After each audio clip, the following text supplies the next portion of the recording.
대통령의 위기, 민주당의 위기 박상인. 총선에서 집권당이 이처럼 참패한 적은 없다. 윤석열 대통령과 집권 세력을 국민들이 사실상 탄핵한 결과다. 윤 대통령과 국민의힘은 초유의 위기 상황이다. 위기란 한자말은 위험과 기회가 상존함을 의미한다. 국민들이 사실상의 탄핵을 왜 선택했는지를 냉철히 돌아봐야만 위험에서 기회를 찾을 수 있다. 검사 시절의 사람에게 충성하지 않는다는 말과 권력의 압박에 굴복하지 않는 자세는 검사 윤석열을 대통령 윤석열로 만든 기초 자산이었다.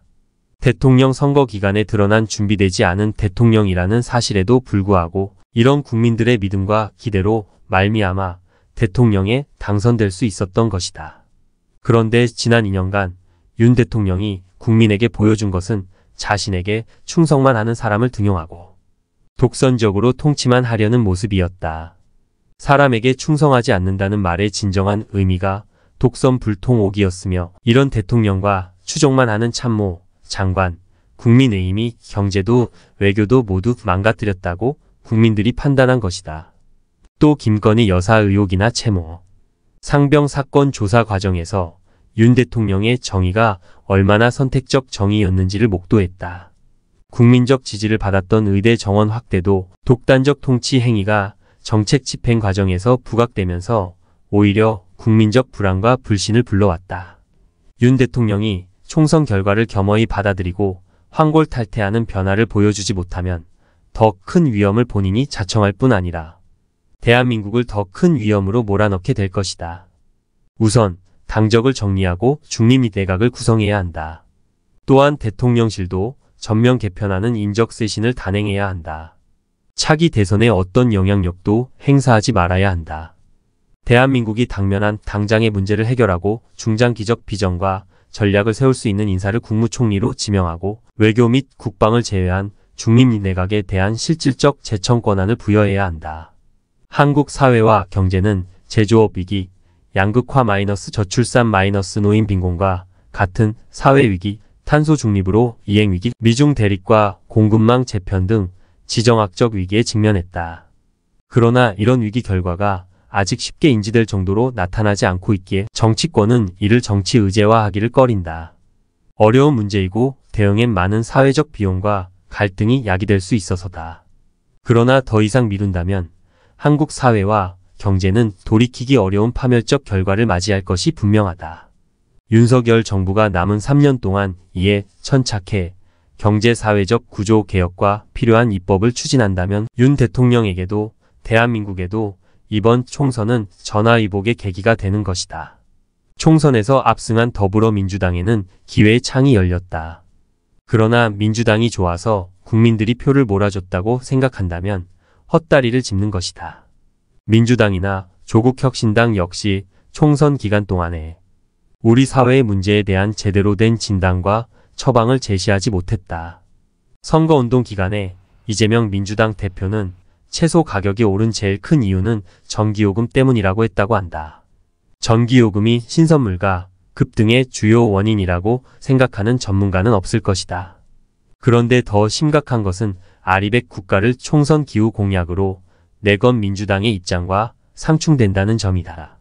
전기요금을 원가 이하로 억누르는 정책은 재생에너지 확대에 장애가 되고 궁극적으로 탄소 중립 이행에 걸림돌이 된다.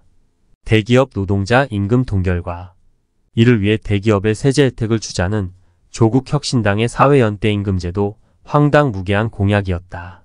그러나 전속적 하청 구조에서 발생하는 단가 후려치기와 기술 탈취 그리고 이로 인한 중소기업 대기업 임금 격차 심화라는 근본적이고 구조적인 문제를 외면한 당위론적 처방에 매몰되어 있음을 보여줬다는 점에서 더 심각하다. 우리 정치가 여야 가릴 것 없이 한국 경제의 근본적 구조적 문제는 도외시하고 당장의 국민들에게 재정 지원을 늘리고 세금을 깎아주는 매표 정책 경쟁에 매달려 왔음을 이번 총선 기간에 분명히 볼 수 있었다. 압도적 의석을 차지한 민주당이 정부의 실정에만 기대고 미래에 대한 비전과 합리적 대안을 제시하지 못한다면 민주당은 다음 대선에서 외려 국민의 외면을 받을 수 있다. 여당 주류가 합리적 개혁적 보수로 교체될 경우 더욱 그럴 수 있다. 그러나 총선 이후 외려 정치가 한국의 미래를 집어삼키는 최악 시나리오가 현실이 될 수 있다.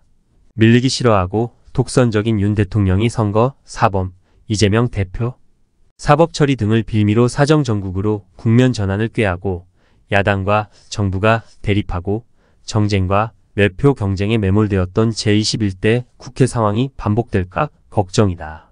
민심의 사정경고 계속 무시한 후에 패착이 재무. 큰 이변은 없었다. 집권 여당이 개헌저지선을 가까스로 방어하였지만 윤석열 정부의 중간평가로는 너무 초라한 성적표를 받았다. 더불어민주당은 21대 국회와 마찬가지로 170석 이상을 차지하게 되었고 국민의힘은 비례정당 의석을 합쳐 가까스로 100석을 넘기게 되었다. 야당 심판론과 정권 심판론의 대립구도 속에서 민심은 야당의 손을 압도적으로 들어줬다. 이로써 윤 대통령은 임기 5년을 여소야대와 함께하는 최초의 대통령으로 기록될 것이며 임기 후반 국정 동력은 크게 위축될 수밖에 없다. 대선 신승 마이너스 보선 참패에도 안이한 대응. 국민의힘은 2022년 대선과 지방선거를 모조리 석권하였지만 불과 2년 사이에 민심이 빠르게 돌아섰다는 사실을 뼈저리게 받아들여야 한다. 특히 여당은 이번 총선에서 수도권 122개 지역구 의석 중 오직 19석을 얻는 데 그쳤는데 이는 전국 정당으로서 집권 여당의 위상에 큰 흠집이라 할 수 있다. 사실 국민의힘 입장에서는 이번 총선 참패를 예견할 수 있었던 여러 경고가 사전에 있었다.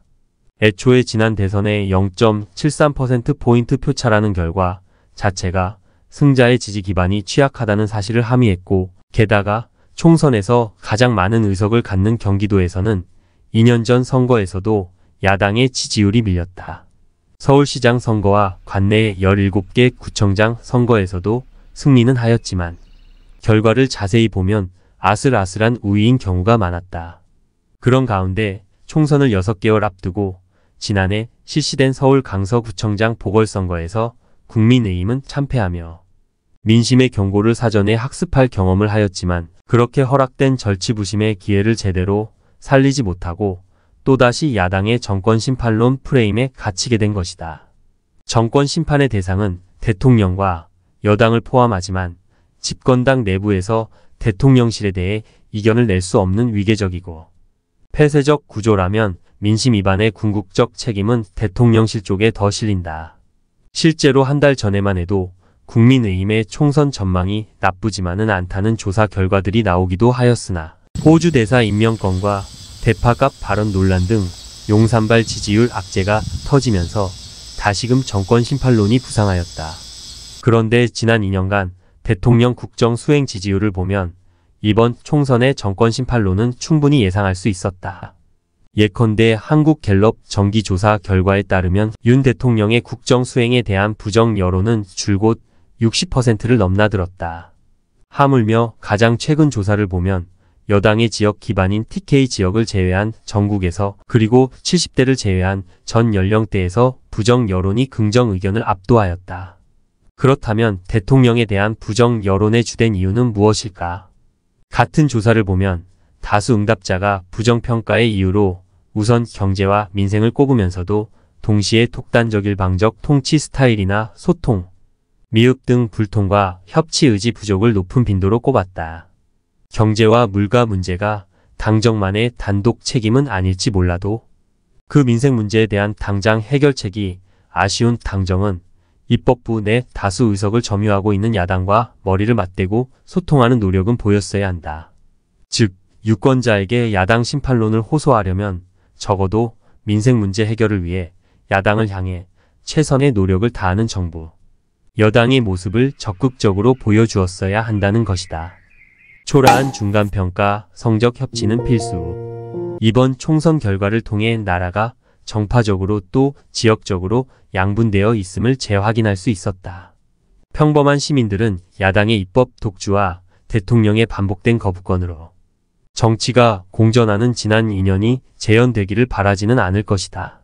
대통령이 남은 임기 동안 의미 있는 국정 성과를 남기고자 한다면 이제 야당을 위한 협치 노력은 선택이 아닌 당위가 된 것이다.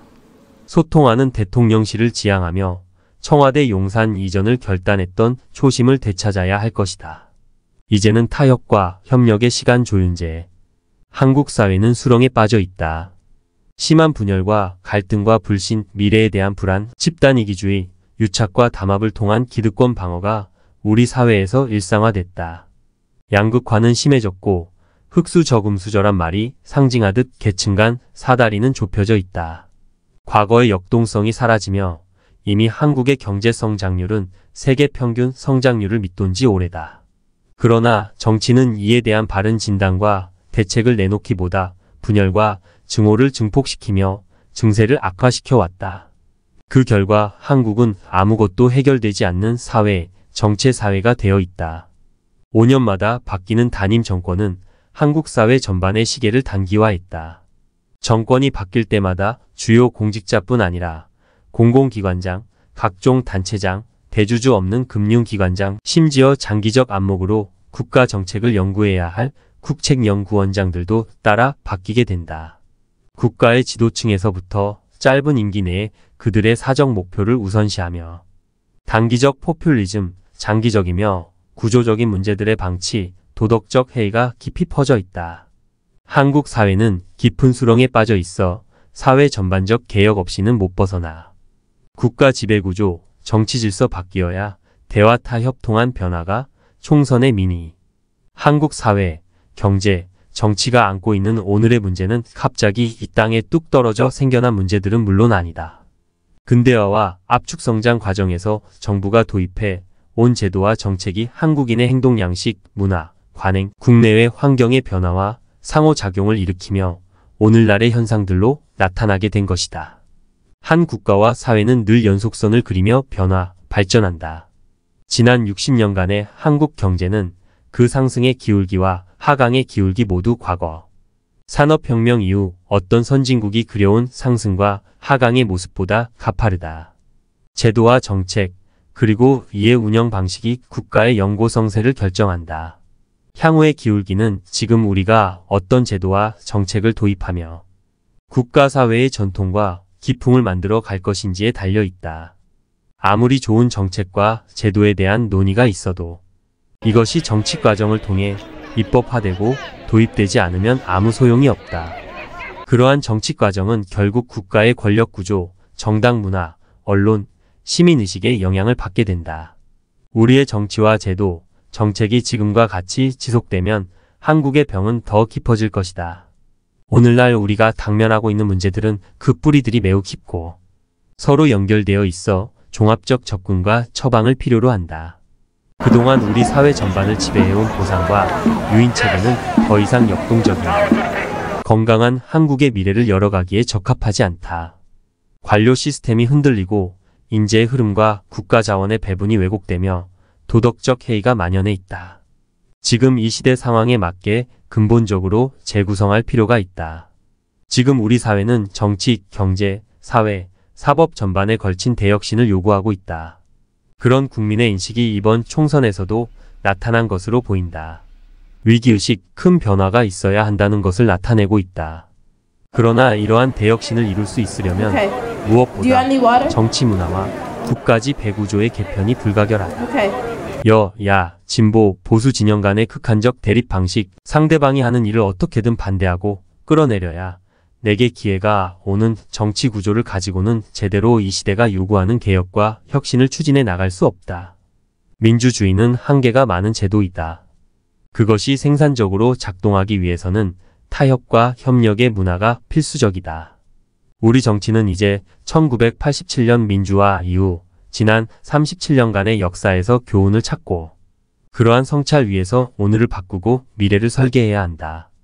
여야가 보수와 진보 진영이 서로 건강한 대립을 지속하되 미래를 위한 큰 틀에서 대화하고 협력하며 국가 과제를 개혁해 나가지 않으면 우리가 지불해야 할 비용이 너무 크고 그 결과가 두렵다. 나라와 국민을 잘되게 하는 것보다 더 나은 정당의 정체성이 무엇이 있는가? 영남과 호남, 보수와 진보, 여당과 야당의 갈래로 나누어지고 언론은 이러한 진영 간 분열을 부추기는 상황이 지속되지 않도록 국민의 지혜를 모으고 화해를 얘기해야 한다. 정치가 국민이 타협과 협력의 문화와 전통을 세우지 않고는 아무런 문제도 제대로 해결해 나가기 어렵다는 것이 민주화 이후의 교훈이다. 위기를 겪고 외압에 의해서야 겨우 부분적 개혁을 하는 위기의 존형 국가가 될 뿐이다. 이번 총선 민의에 나타났듯이 국정 운영의 일방 독주, 비타협의 정치로부터 벗어나 여야가 진지한 대화와 타협, 협력으로 미래를 위한 변화를 이루어내기 바란다. 22대 국회 의석의 분포도 정부 여당과 야당 간 설득, 타협, 협력 없이는 어떤 개혁과 변화도 이뤄낼 수 없음을 말해준다. 점점 조선시대의 당파 싸움으로 돌아간 것 같은 오늘의 정치 모습에서 벗어나 이제 새로 구성될 22대 국회는 여야가 타협과 협력의 문화를 만들어가면서 국민에게 희망을 주길 기대한다. 그리고 무엇보다 개헌을 통한 새로운 국가지 배구조와 정치 질서를 모색해 나가길 기대한다. 윤석열-한동훈 정치는 틀렸다. 이충재. 윤석열 대통령과 한동훈 국민의힘 비대위원장은 닮은 점이 많다. 유복한 환경에서 자라 사시에 합격, 검사의 길을 걸었다. 특수부 선후배 검사로 얽힌 두터운 친분이 나란히 정치 무대에 등장하는 배경이 됐다. 정치와 정치인을 보는 시각도 대동소이하다. 정치는 소모적이고 비생산적 행위고 정치인은 대다수가 음모론만 일삼는 불필요한 존재로 인식한다. 두 사람은 자신들이 공정하고 정의롭다고 여긴다. 국민들로부터 정의의 수호자라는 인증을 받았으니 권력을 마음대로 휘둘러도 무방하다고 생각한다. 정치판의 거악을 척결하면 모두가 환호할 거라는 단순함이 그들의 정치 참여 명분이다. 범죄자, 소탕은 자신들이 전문가이니 정치도 자신들이 가장 잘할 수 있다는 오판이 깔려 있다. 정치검사 출신 두 사람의 오판. 그런 착각의 결과가 총선 참패다. 헌정사상 유례없는 대통령 5년. 임기 내내 여소야대 상황을 만든 건 윤석열과 한동훈의 무능이라고 밖에 볼 수 없다. 이번 선거를 진두지휘한 그들이 선거를 깨끗이 말아먹었다는 표현이 과하지 않다. 정치검사 출신의 두 사람이 대화와 타협, 조정의 예술인 정치를 너무 우습게 본 탓이다. 윤 대통령의 국정 운영 방식은 한결같이 그랬다. 정교하게 접근해야 할 국가적 현안을 무조건 저질러 놓고 윽박지르는 방식으로 진행해왔다. 노동과 대형 참사, 언론 등 국내 현안은 물론 한일 남북 관계 등 외교 안보도 예외가 아니었다. 여당 길들이기와 야당 탄압도 그런 식이었고 심지어 경제와 민생 분야도 막무가내로 밀어붙였다. 특수부 검사가 구속이라는 목표를 정해놓고 별건 수사로 몰아붙이는 것과 무엇이 다른가. 총선 국면을 관통한 정권 심판론을 달군 것도 윤 대통령이다. 해병대체 상병 사건 외압을 덮고자 이종섭 전 호주 대사를 출국시킨 건 최소한의 정무적 감각조차 결여됐다는 방증이다. 김건희 특검법 거부권 행사와 김 여사 명품백 수수 의혹 감싸기는 또 어떤가. 내로남불과 위선을 탓하기 이전에 리더로서 자질과 능력 부족을 드러낸 것이다. 한동훈의 가장 큰 패착은 정치에 너무 겁없이 뛰어들었다는 데 있다. 윤 대통령의 뒷배로 여당 대표를 맡기는 했으나 애초 깜냥이 안 됐다. 지난 몇 달간 한동훈에게서 기억나는 건 2조 심판론과 거친 말밖에 없다. 더불어민주당을 향해 정치를 개같이 한다고 했지만 그야말로 정치판을 적대와 혐오의 장으로 만든 장본인이다. 되도 않는 동료 시민과 공공선이라는 말로 국민을 현혹시킨 것도 무능을 덮으려는 술수였던 셈이다. 국민의힘으로선 한동훈은 신기루에 불과했다. 반전의 드라마를 쓸 것으로 기대했지만 의석수로 따지면 김기현이나 한동훈이나 차이가 없다. 한동훈이 아니라 그 누구더라도 가능한 일이었다. 아바타 한동훈에겐 윤 대통령에게 쓴소리를 할 용기도 배짱도 없었다. 보수 진영은 그에게 참신하다는 찬사를 보냈지만 실은 정치 문외한에 대한 착시 현상이었다. 윤 대통령과 한 위원장은 시비를 미리 짠 것처럼 같은 시간에 사과 입장을 밝혔다. 윤 대통령은 국민 뜻을 받들어 국정 쇄신을, 한 위원장은 국민 뜻 받들어 비대위원장 사퇴를 언급했다. 의례적이고 상투적인 발언에 진정성이 느껴지지 않는다. 윤 대통령은 직접 나와서 고개를 숙인 채 대국민 사과를 해야 했고, 한동훈은 자신이 뭘 잘못했는지를 조목조목 밝혔어야 했다. 윤석열과 한동훈의 결정적 공통점은 정치를 잘못 배운 것이다. 정치가 얼마나 힘들고 어려운 것인지, 국민이 얼마나 무서운지를 이제 깨달았을 것이다. 한동훈은 정치 재개 가능성을 열어뒀지만 밑바닥부터 배우지 않으면 미래는 열리지 않는다. 정치는 국민의 마음을 얻는 것이다. 무능하고 무책임한 정치인의 말로는 언제나 어둡다.